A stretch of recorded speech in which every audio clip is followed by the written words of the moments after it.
कुंज विहारी।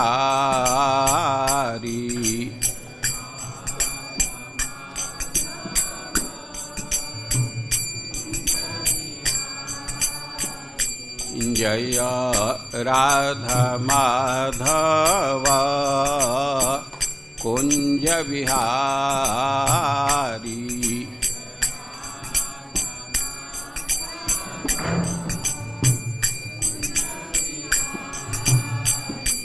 जय गोपीजन वल्लभ गिरिवरधारी।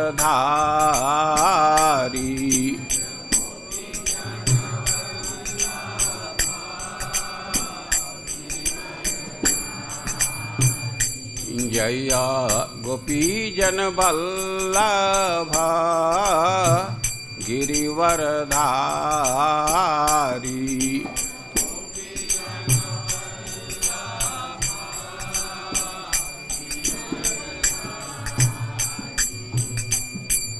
यशोदानंदन ब्रज जन रंजन।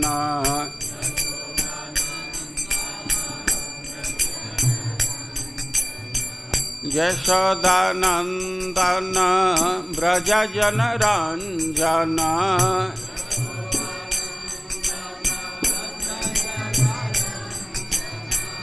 यमुना तीरा बनचारी।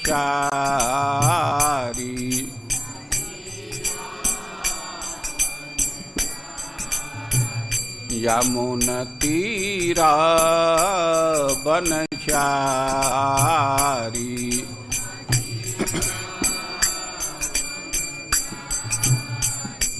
जय राधा माधव कुंज विहारी।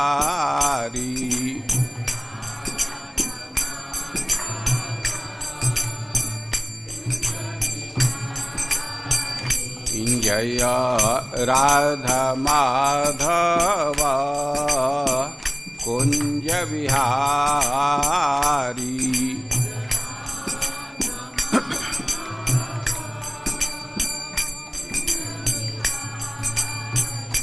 जय गोपीजन वल्लभ गिरिवरधारी।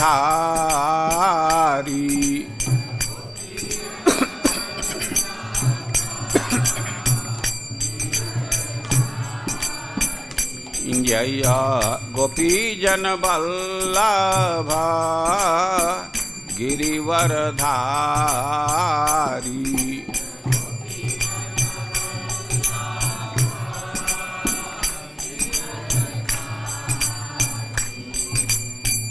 यशोदानंदन ब्रज जन रंजन।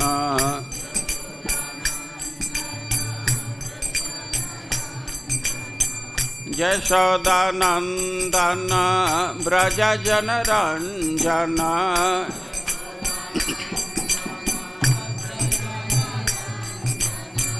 यमुना तीरा बनचारी।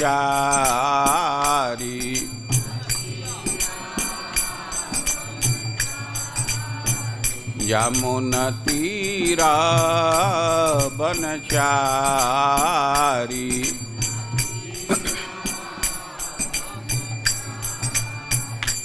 जय राधा माधव कुंज विहारी।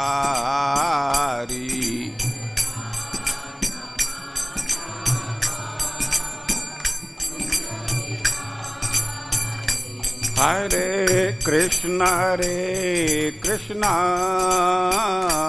कृष्ण कृष्ण हरे हरे। हरे राम राम राम हरे हरे।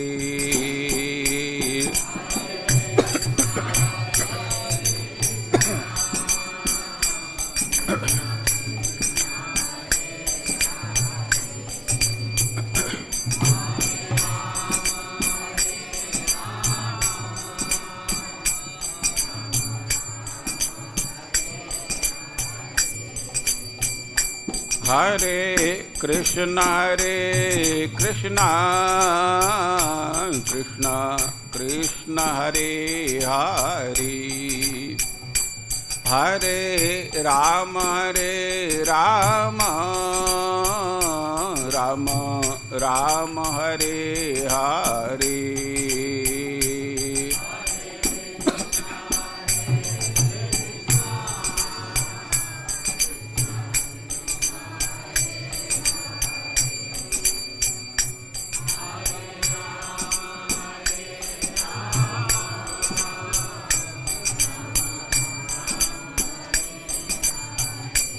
हरे कृष्ण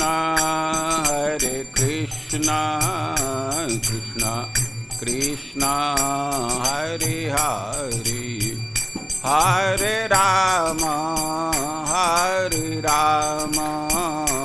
राम राम हरे हरे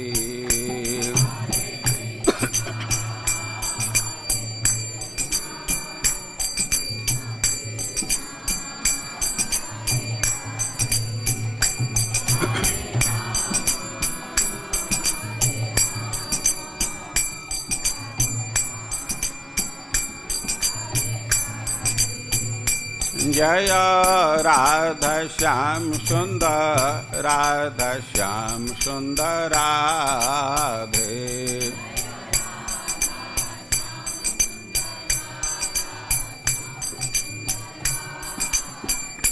जय कृष्ण बलराम जय कृष्ण बलराम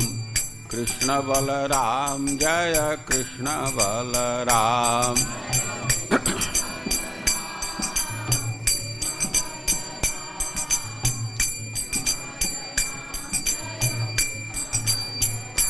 जय गौरनिताय जय गौरनिताय जय गौरनिताय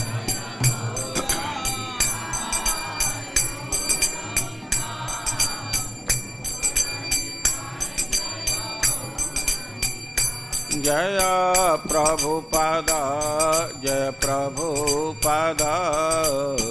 प्रभुपाद श्रील प्रभुपाद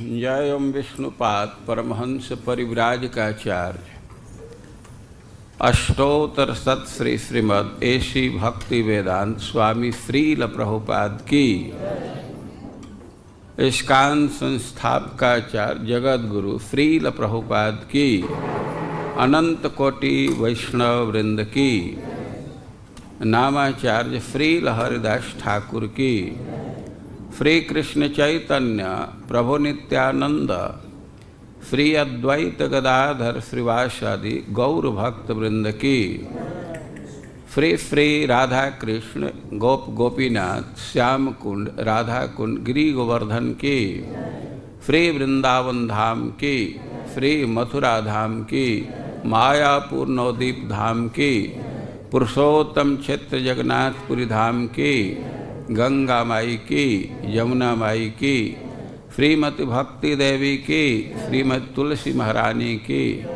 श्री श्री रास पूर्णिमा महामहोत्सव की समवेत भक्त वृंद की श्री श्री कृष्ण बलराम की श्री श्री राधा श्याम सुंदर की श्री श्री निताई गौर सुंदर की श्री श्री गुरु एम गौरांग की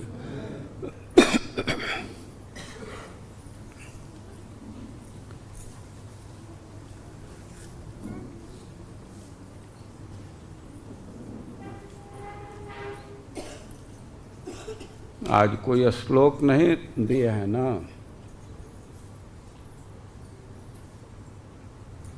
आज कोई श्लोक पहले से निर्धारित नहीं है।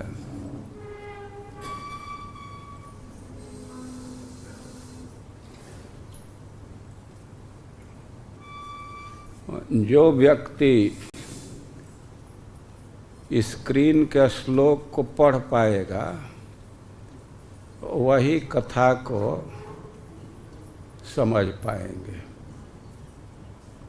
और आप लोगों का जो आसन है कुर्सी वालों का, तो ठीक विपरीत दिशा के तरफ उनका है। स्क्रीन पर देखेंगे, पढ़ पाएंगे, तभी कथा को ठीक से समझ पाएंगे। तो ऐसे जगह पर आसन रखिए, ऐसे दिशा में कि स्क्रीन पर आप श्लोक को ठीक से पढ़ सकें।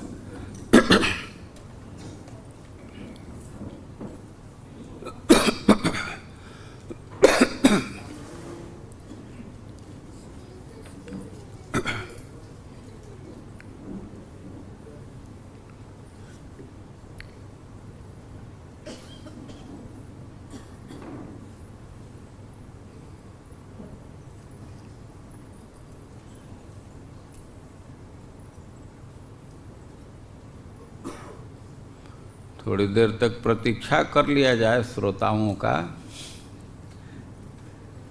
9 बज जाएगा प्रतीक्षा करने में। 15 का 70। ओम अज्ञानतिमिरान्धस्य ज्ञानाञ्जनशलाकया चक्षुरुन्मीलितं येन तस्मै श्री गुरवे नमः। हे कृष्ण करुणा सिंधु दीनबंधो जगत्पते गोपेश गोपिका कांत राधा कांत नमस्तुते। तप्त कांचन गौरांगे राधे वृंदावनेश्वरी वृषभानुसुते देवी प्रणमामि हरिप्रिय। नमो महावदान्याय कृष्ण प्रेम प्रदायते कृष्णाय कृष्ण चैतन्य नाम्ने गौरतुषे नमः। श्री चैतन्य मनोभीष्टं स्थापितं येन भूतले सोऽयं रूपः कदा मह्यं ददाति स्वपदान्तिकम्। वाञ्छाकल्पतरुभ्यश्च कृपा सिन्धुभ्यैव च पतितानां पावनेभ्यो वैष्णवेभ्यो नमो नमः।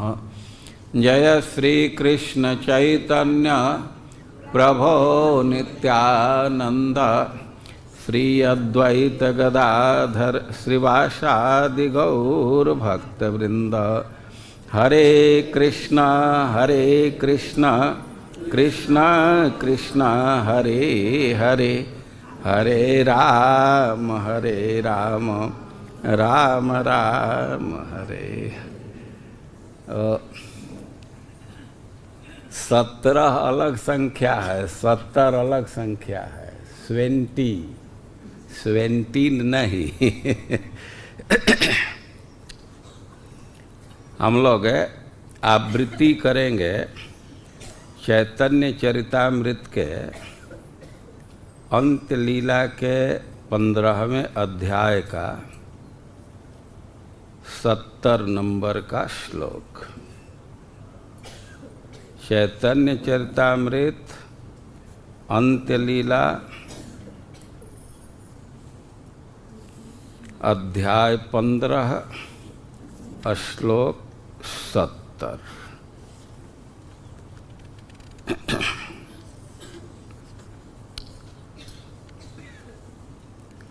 ओम नमो भगवते वासुदेवाय।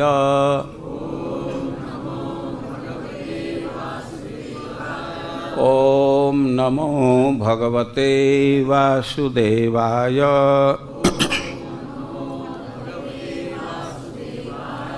ओम ओम नमो भगवते वासुदेवाय।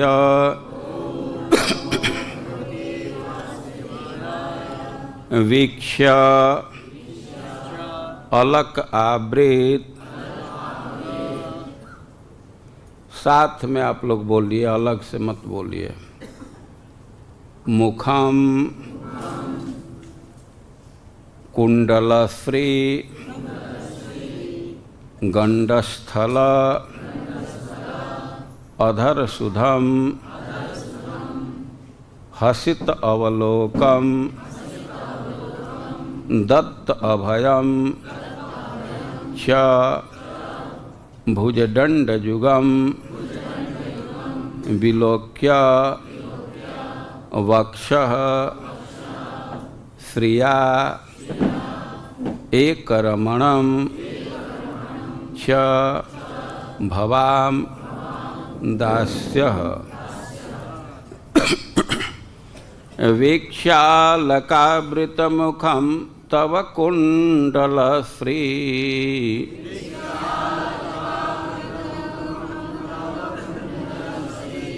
गण्डस्थलाधरसुधं हसितावलोकम्।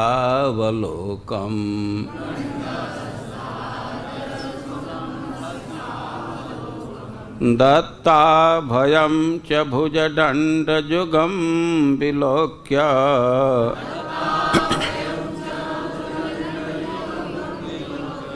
वक्षः श्रियैकरमणं च भवामदास्यः।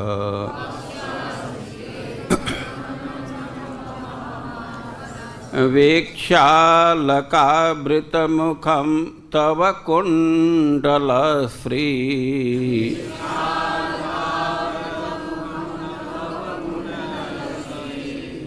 गण्डस्थलाधरसुधं हसितावलोकम्।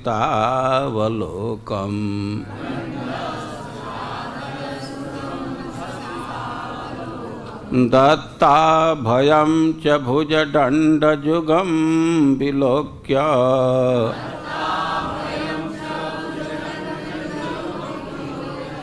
वक्षः श्रियैकरमणं च भवामदास्यः।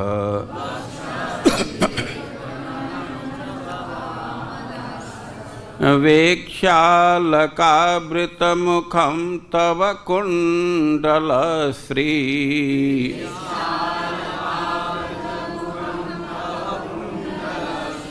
गण्डस्थलाधरसुधं हसितावलोकम्।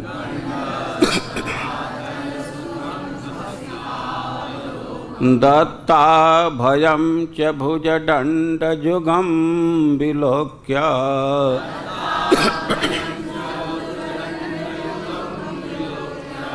वक्षः श्रियैकरमणं च भवामदास्यः।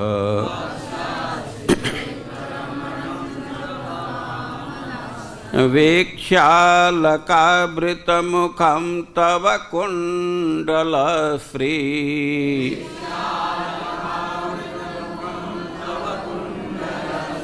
गण्डस्थलाधरसुधं हसितावलोकम्।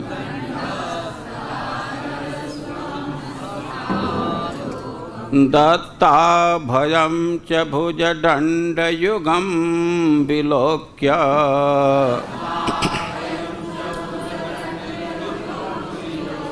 वक्षः श्रियैकरमणं च भवामदास्यः।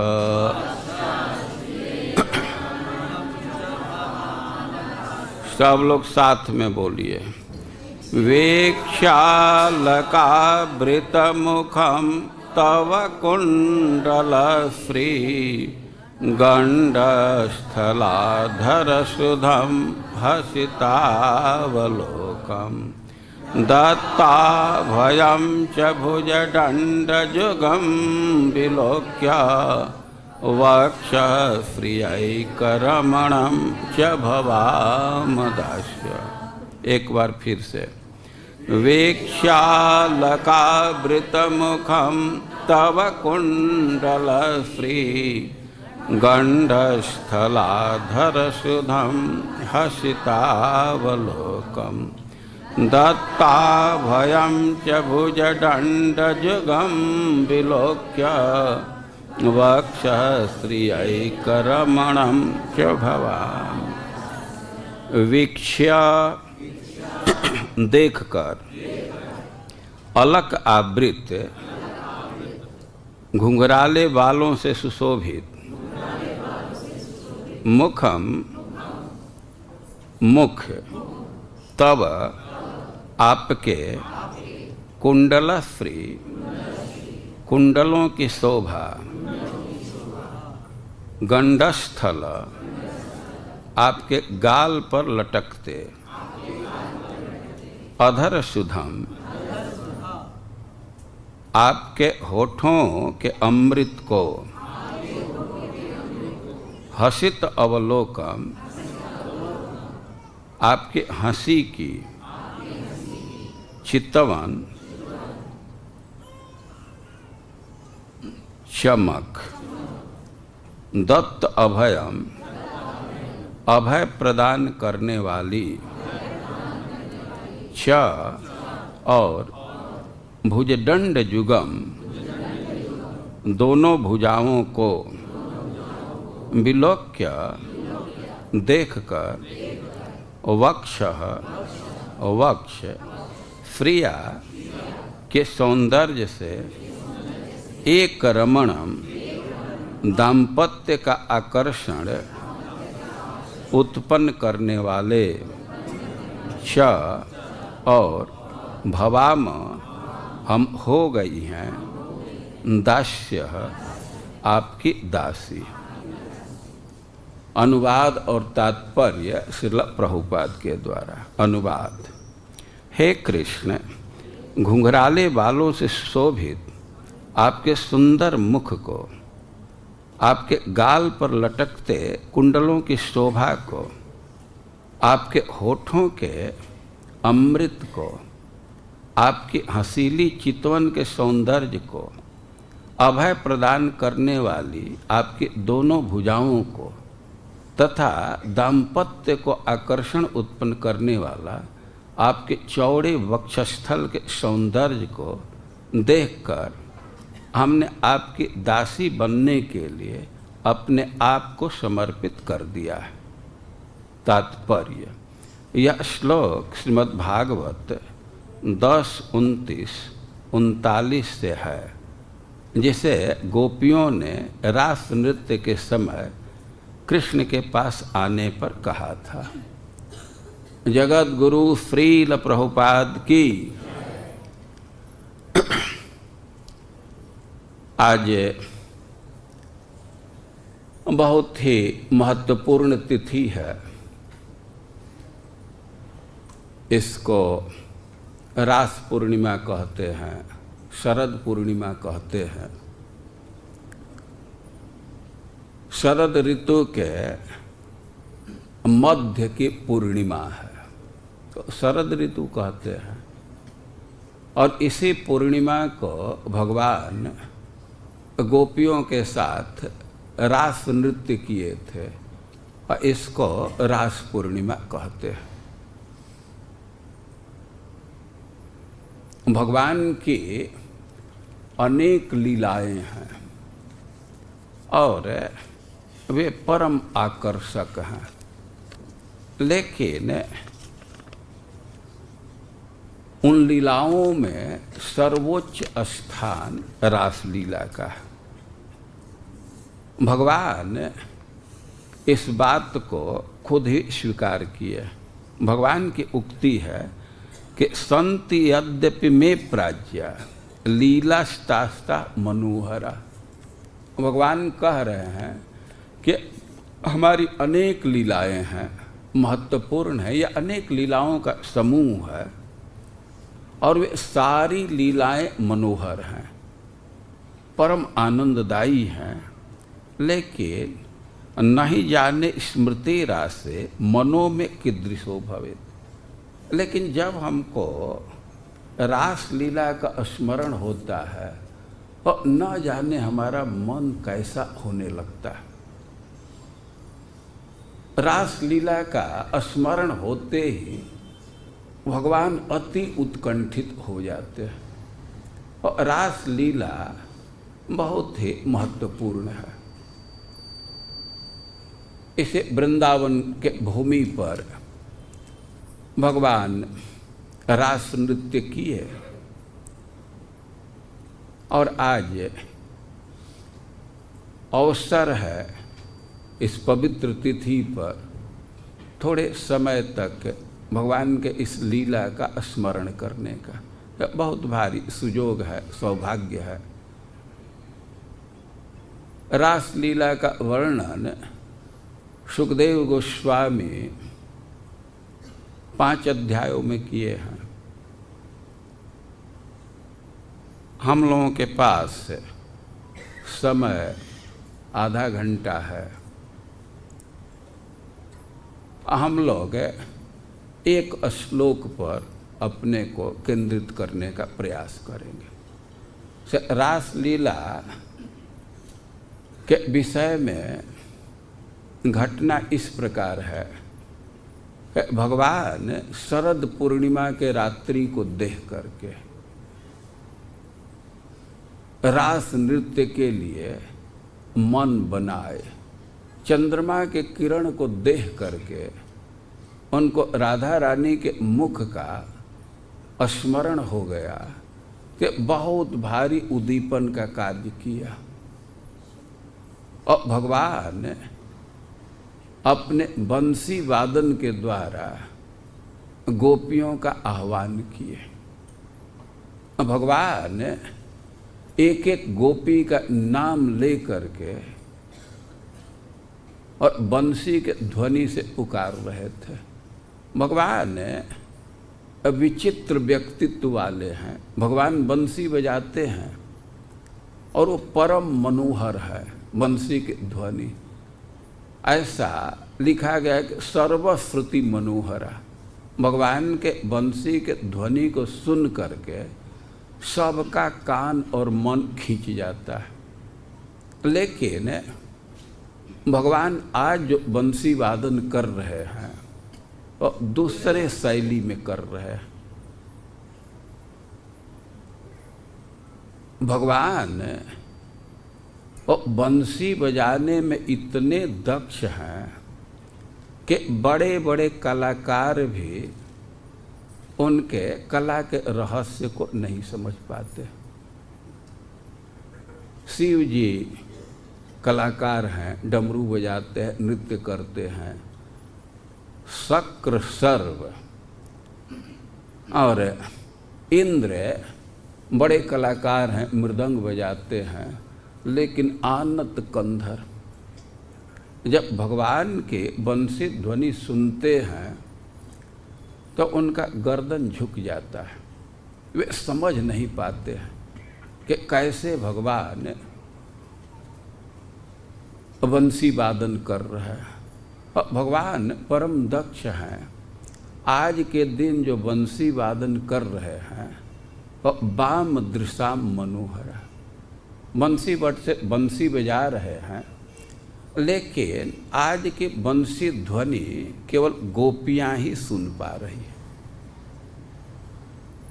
और जो गोपी बंसी की ध्वनि सुनी तब उसके लिए 2-4 सेकेंड भी रुकना कठिन हो गया। गोपियों के स्वभाव में देखा जाता है कि वे ग्रुप में रहती हैं। इस लीला के पहले सुखदेव गोस्वामी कात्यायनी व्रत का वर्णन किए हैं। गोपियों का वर्णन है कंधे पर हाथे रख करके गीत गाती हुई जा रही थी यमुना में स्नान करने के लिए। लेकिन आज बंसी की आवाज़ सुनी और खास करके अपना नाम सुनी। अब किसी की अपेक्षा नहीं। जवलोल कुंडला, वे दौड़ते हुए बंसी ध्वनि का अनुसरण करते हुए कृष्ण के पास पहुंच गए। न किसी दैहिक क्रिया का ध्यान रखी, न पारिवारिक दायित्व का ध्यान रखे, न कुल के मर्यादा का ध्यान रखी, अब वेद के मर्यादा का ध्यान रखी। बंसी ध्वनि सुनी और कृष्ण के पास पहुंचने का प्रयास की।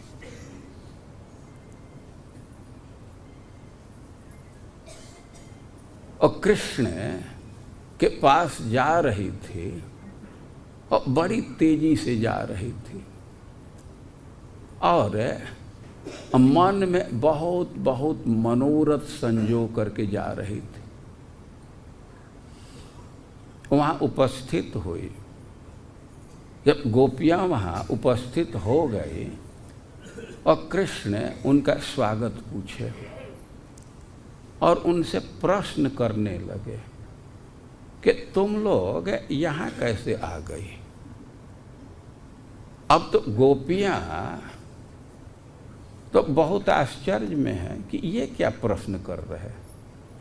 ये खुद ही नाम लेकर के बुलाए हैं और यहाँ आने पर वो प्रश्न कर रहे हैं कैसे तुम लोग आ गई, ब्रज में सब ठीक है ना, कोई इमरजेंसी तो नहीं लग गया ना। अब गोपियाँ तो आश्चर्य में है, चुपचाप हैं, अपने से उत्तर दे रहा अच्छा अच्छा अच्छा वन की शोभा देखने के लिए ठीक ही है, इसमें कोई दोष नहीं है, लेकिन अब वन की शोभा देख ले, तुम लोग वापस चले जाओ। और स्त्री जाति के धर्म का उपदेश करने लगे। स्त्री के लिए पति का सेवा सबसे महत्वपूर्ण है। भगवान ऐसे बोल रहे थे कि एक ही अर्थ तक उनका वाक्य सीमित नहीं दिख रहा था। वाचा पेशे विमोहयन। गोपियों को थोड़ा थोड़ा संशय हो रहा था कि क्या इन्फॉर्मेशन देना चाहते, ये क्या कहना चाहते। लेकिन अब यथाश्रुत अर्थ लिया जाए और सीधे उपदेश कर रहे हैं कि परिवार के लोग अन्वेषण कर रहे होंगे, उनको घबराहट में मत डालो और पति की सेवा करना सबसे बड़ा धर्म है। और मान लो कि तुम लोग हमारे प्रेम से यहाँ आ गई हो, तो जितना दूर रहने से प्रेम बना रहता है उतना नज़दीक आने से नहीं होता।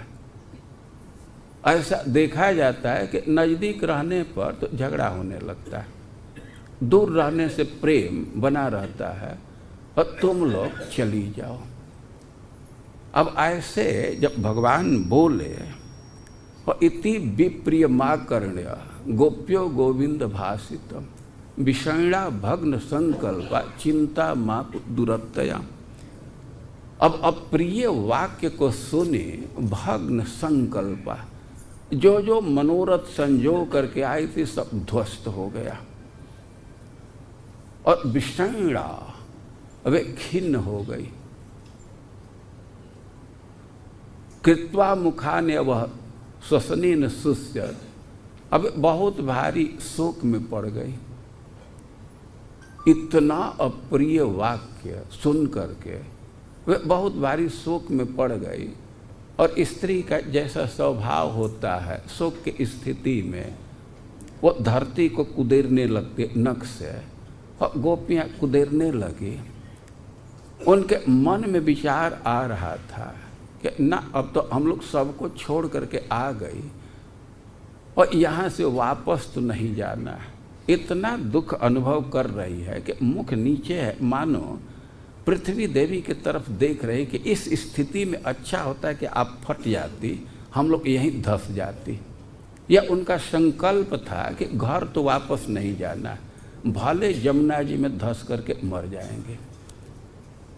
लेकिन एक बार उनके मन में विचार आया, करे वो कृष्ण वही है जो कितना कितना प्रतिज्ञा करता था, वचन करता था, पीछे पीछे दौड़ता था, आज इसको क्या हो गया, एक बार इसे कह करके देखती हूँ।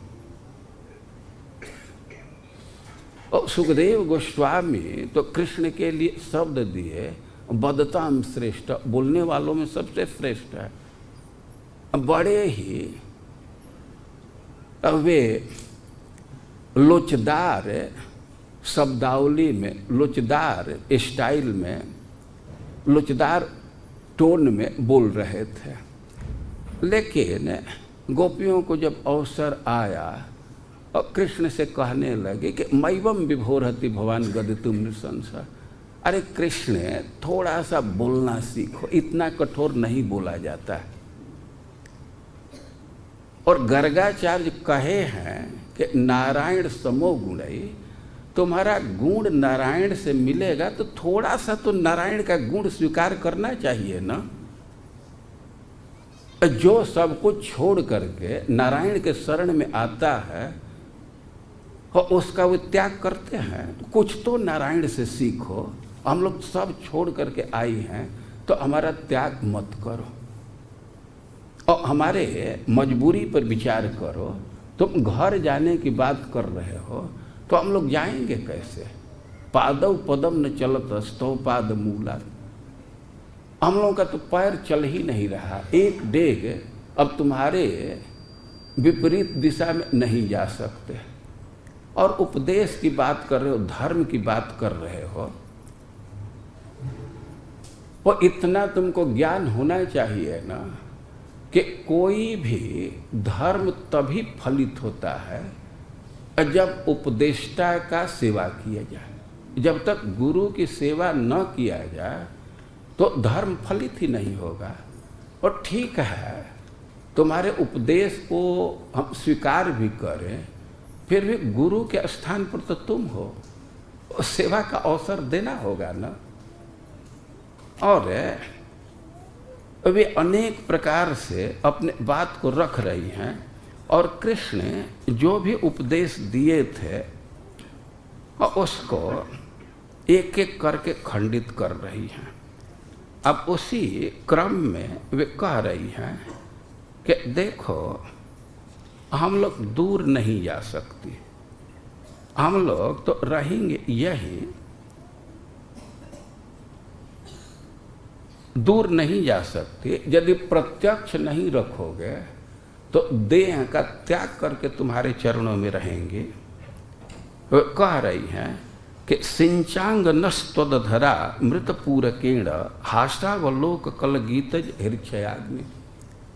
थोड़ा विचार करो, हमारे हृदय में जो लालसा जगी है, हृक्षय जगा है, काम जगा है, तो उसके लिए रिस्पॉन्सिबल तुम हो। हम इतना जो कातर हो गई हैं तो हाष्टावलोक किल गीतज हृक्षयाग्नि, तुम्हारे मुस्कान भरे चितवन को देख करके, तो जो बंसी ध्वनि किए हो उसको सुन करके हमारे हृदय में ये काम की आग जगी है। तो तुम्हारा दायित्व तो बनता है कि इस काम अग्नि को तुम अपने अधरामृत से बुझाओ, ये तुम्हारा काम है। और यदि तुम इसको शांत नहीं करते हो, काम अग्नि को नहीं बुझाते हो, तो हम लोग तो इसमें जलेंगे, हमारा शरीर जल जाएगा। तो ध्याने न जाम पदयो पदविप सखे थे, तुम्हारा ध्यान करते हुए देह को जला देंगे विरहाग्नि में और तुम्हारे चरण में पहुँचेंगे। हम तो तुमसे दूर जा नहीं सकती। और ऐसे वे कह रही हैं। और मानो कृष्ण कहें कि तुम लोगों के हृदय में काम की अग्नि संतप्त है तो अपने पति के पास जाओ, अब वे तुम्हारे काम अग्नि को शांत करेंगे। गोपियाँ कह रही हैं, हमारी स्थिति यह है कि जब से तुम्हारा स्पर्श मिला है वन में, वो स्पर्श एक बार मिल गया, तो हमारी स्थिति है कि दूसरे पुरुष के समक्ष खड़ी ही नहीं हो सकती, फिर उससे रमण करने की बात तो दूर है। और ये केवल हमारी स्थिति नहीं है, स्त्री जाति की आदर्श लक्ष्मी जी हैं और लक्ष्मी जी भी तुम्हारे चरणों की सेवा चाहती हैं। जैसे लक्ष्मी जी तुम्हारे चरणों की सेवा चाहती है, दासी हैं, वैसे हम लोग बनना चाहती हैं।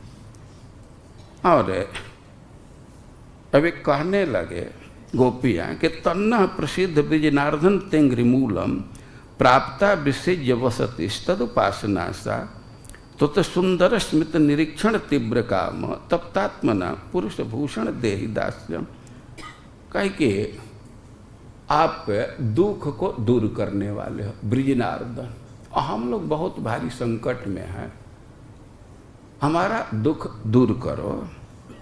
और हम लोग सबको त्याग करके बसती अपने संबंधी को, परिवार वालों को और परिवार से जो संबंधित है और उनको भी बसती, पूरा गांव का त्याग करके हम आई हैं उपासना सा, उपासना की आशा लगा करके।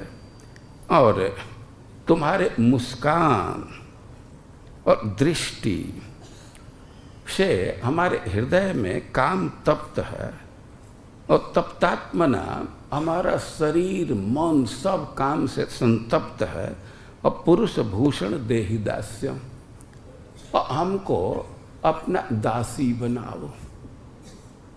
अब भगवान प्रश्न कर सकते हैं, दासी बनाओ, अरे तुम लोग अपने घर में जाओगे तो स्वामिनी रहोगे, और यहाँ दासी क्यों बनना चाहती हो? और कोई भी दास बनता है, दासी बनता है तो कुछ वेतन की अपेक्षा रखता है। भाई नौकरी करते हैं तो ऐसे तो नहीं कर रहे हैं, वो हमारे यहाँ से तो कुछ वेतन मिलने वाला नहीं है, तुम लोग दासी क्यों बनना चाहते हो, क्यों दास्य चाहती हो?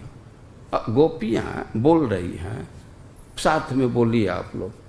वेक्षालकावृत मुखम तव कुंडल श्री गंडस्थलाधर सुधम हसितावलोकम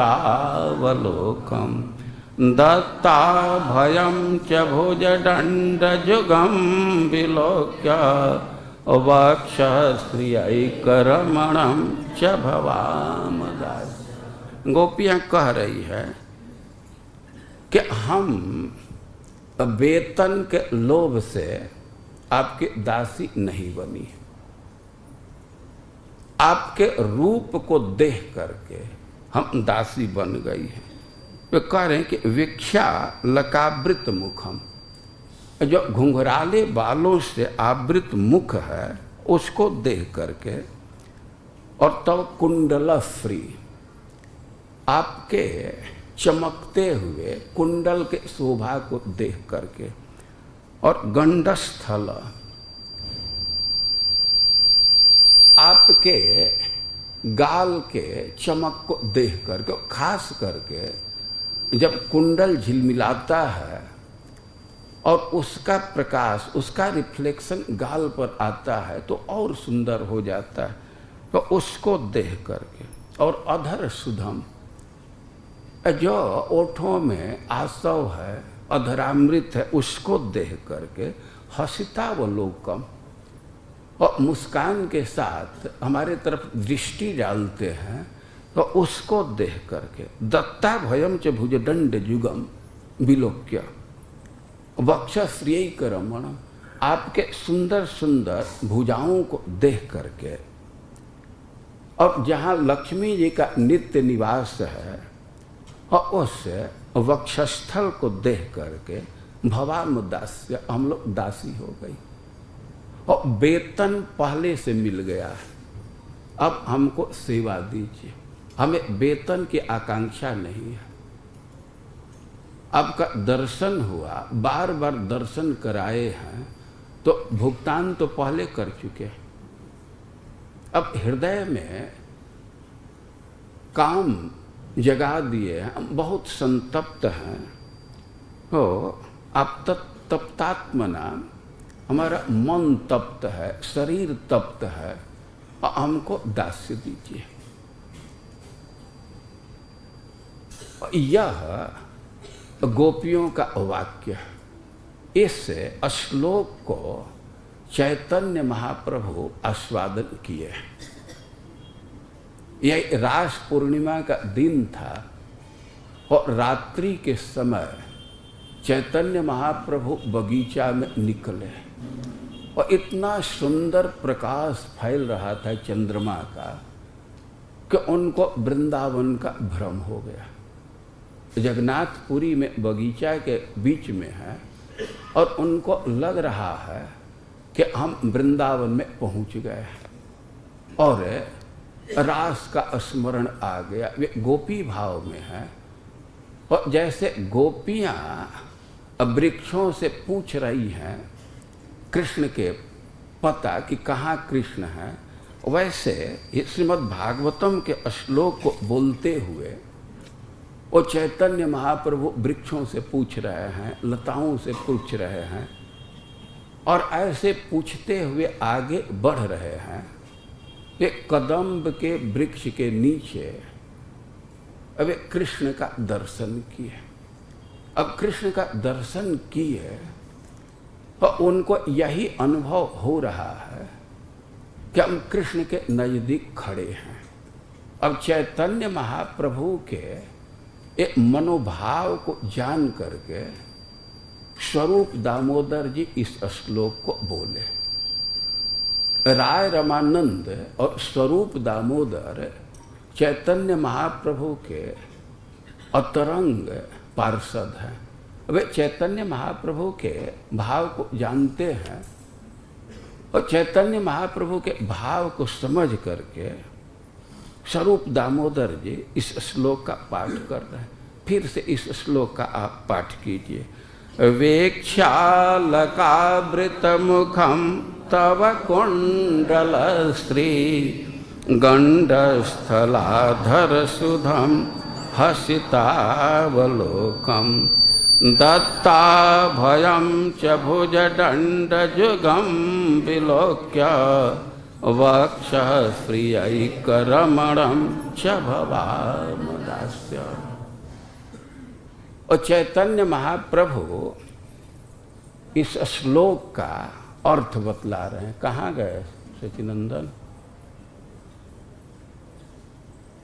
अभी क्लास खत्म नहीं हुआ है, चलो आगे बढ़ाओ।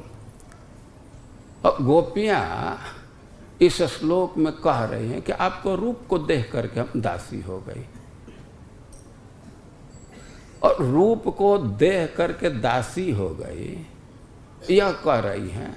और चैतन्य महाप्रभु तो गोपियों के भाव में कह रहे हैं कि आप रूप दिखा करके दासी बना लिए हैं।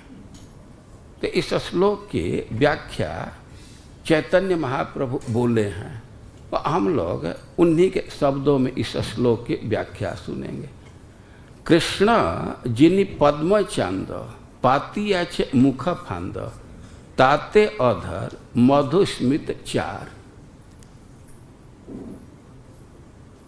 चैतन्य महाप्रभु गोपियों के शब्द में, गोपियों के भाव में कह रहे हैं कृष्ण से कि हे कृष्ण, तुम्हारा तो व्यवहार बहेलिए जैसा है। और कृष्ण जीती पद्मचांद पातिया छे मुख फांद ताते अधर मधुस्मित चार। तो चंद्रमा फीका है और कमल को जीत लिया। कमल तुम्हारे मुख के सामने फीका है तो जिनी पद्मचांद और पातिया छे मुख फांद, उधर विजय प्राप्त कर लिया। अब अपने मुख रूप जाल को यहाँ फैलाए हो। और ताते अधर मधुस्मित चार, और मुख जाल है और उसमें जो तुम्हारा अधरास्तव है तो यही चारा है। किसी पक्षी को, बहेलिए को फंसाना होता है तो जाल फैला देता है और उसमें कुछ चारा डाल देता है, क्या बेट कहते हैं अंग्रेजी में ना, कुछ चारा डाल देता है और कुछ पक्षी को भी वहीं बांध करके रख देता है। और यह देख करके कि वहाँ पक्षी चारा चुग रहे, दूसरे पक्षी उसमें आ जाते हैं और फिर ये जाल में फंसा लेता है।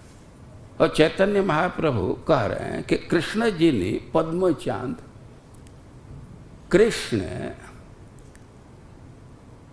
चंद्रमा और कमल पर विजय प्राप्त कर ली। मतलब उनके दर्शन के बाद तो चंद्रमा अपने को लज्जित महसूस करते, और एक कवि ने लिखा है कि लज्जावश आकाश में चले गए। और कमल भी भगवान के मुख को देख करके, हाथ को देख करके, पैर को देख करके लज्जा बस जल में कियो बसेरो, वो छिप करके जल में रहता है। और जिनी पद्म चांद पाती अच्छे मुख फांद, अब हमको फंसाने के लिए अपना मुख रूप जाल फैलाए हो, और ताते अधर मधुस्मित चार, और उसमें जो अधरास्तव है तो वो चारा के समान है। ब्रज नारी आसी आसी, फांदे पड़े हय दासी, छाड़ी लाजे पति घर द्वार। अब जो ब्रज की स्त्रियां हैं तो वे तो आ करके तुम्हारे मुख रूप जाल में पड़ करके अधरासव के लोभ से आती हैं और फांदे पड़ी हय दासी। अब इसी जाल में फंस करके वे दासी हो गई। दासी कहने का अर्थ यह है कि जैसे कोई पक्षी है तो जाल में फंस गया तब वहाँ से हट नहीं सकता, वहाँ से बाहर नहीं जा सकता। तो इस अर्थ में कह रही हैं कि गोपियाँ दासी हो गई, अब यही फंस गई, इसका त्याग नहीं कर सकती। छाड़ी लाज पाती चर घर द्वार, अपने घर का, अपने लज्जा का, अपने धर्म का त्याग कर दी, लेकिन अब इस जाल से बाहर नहीं जा सकती। कृष्ण के मुख के दर्शन का त्याग नहीं कर सकती। अब संबोधित करके चैतन्य महाप्रभु बोल रहे हैं स्वरूप दामोदर को, या गोपी अपने सखी को संबोधित करके कह रही है, बांधव कृष्ण करे व्याधेर आचार। हे बंधो, कृष्ण का व्यवहार तो बहेलिए के समान है, नाही माने धर्माधर्म, हरे नारी मृगी मर्म, करे नाना उपाय तहार। एकदम बहेलिया जैसा उसका व्यवहार, नाही माने धर्माधर्म। कोई बहेलिया है तो उसके इस हृदय में धर्म अधर्म की भावना नहीं रहती, दया नहीं रहती। और वैसे ही कृष्ण के हृदय में दया नहीं है। हरे नारी मृगी मर्म, यह निर्दयी हो गया है और स्त्री रूप मृग का मर्म वेदन कर रहा है, उसके हृदय में संताप डाल रहा है। करे नाना उपाय तहार, और स्त्रियों को वेधित करने के लिए नाना प्रकार का उपाय करता है। गंडस्थल झलमल, नाचे मकर कुंडल, सही नृत्य हरे नारी चय। उसके जो गाल हैं तो बहुत उज्ज्वल हैं, दर्पण के समान उज्ज्वल हैं, और नाचे मकर कुंडल, और उसी पर दोनों कुंडल का नृत्य होता है। कुंडल और मकर के आकृति में, मछली के आकृति में है। मकर एक मछली की जाति है, वो वहाँ झलमल कर रहा है। से नृत्य हरे नारी चय। अब उस कुंडल के नृत्य को देख करके तो हजारों हजारों लाखों लाखों स्त्रियों का मन हरण हो जाता है, वो हर लेता है। सस्मित कटाक्ष बाणे, तासा बार हृदय हाने, नारी बध नाही किछु भय। और ऊपर से उसका जो मुस्कान है तो बाण के समान काम करता है, और अपने मुस्कान रूप बाण से स्त्रियों के हृदय पर चला रहा है। नारी बध नाही किछु भय, और नारी के वध करने में उसको कोई भय नहीं है, कोई संकोच नहीं, एकदम बहेलिया जैसा उसका व्यवहार है। अति उच्च सुविस्तार लक्ष्मी श्रीवत्स अलंकार कृष्णेरियई डाकातिया वक्ष। और कह रहे हैं कि उसका जो चौड़ा छाती है और जहाँ श्रीवत्स का अलंकार है और रुमावली के रूप में श्री जी का निवास है, कृष्णेरे डाकातिया वक्ष, इसका जो वक्ष है तो डकैत के छाती के समान। कोई डकैत है तो उसमें दया धर्म नहीं होता, तभी न दूसरे की हत्या कर लेता है, धन लूट लेता है। तो कृष्ण का छाती तो डकैत जैसा है। डकैत के छाती कहने का कोई एक भाव है। जैसे डकैत के छाती को देख करके आदमी भयभीत हो जाता है, और वैसे गोपियां कृष्ण के छाती को देख करके और मूर्छित हो जाते हैं। इस अर्थ में भी और इस अर्थ में भी कि उसमें दया धर्म नहीं है। ब्रज देवी लक्ष लक्ष तासभर मनो बक्ष हरिदासी करीबारी दक्ष। उसका जो छाती है हरिदासी, वो हरण करके उनके मन को हर करके और दासी बनाने में बहुत दक्ष है, और लाखों लाखों स्त्रियों का चित्त को हरण करके वो दासी बना रहा है। और ऐसे बोल रहे हैं सुललित दीर्घांकल कृष्णेर भुज जुगल भुजा न है कृष्ण सर्प काय। अरे कि उसका जो चमकता हुआ मोटे मोटे भुजाएं हैं तो सर्प के समान है। और दुई शैल छिद्र पय से नारी हृदय दन से मरे नारी से विषे ज्वाला है कि वो हाथ को देखने पर हाथ सांप के समान है और सीधे हृदय में दंश मार देता है। वे कह रही हैं कि दुई शैल छिद्र पय से, जो सांप है तो बिल में रहता है, और गोपियों के छाती पर जो पर्वत है स्तन है तो उसके बीच में जो जगह है तो हाथ तो वहीं जाना चाहता है। तो वो तो अलग की बात है, हाथ को देख करके ही वो जैसे सांप का विष चढ़ता है तो वैसे हृदय तप्त हो गया है।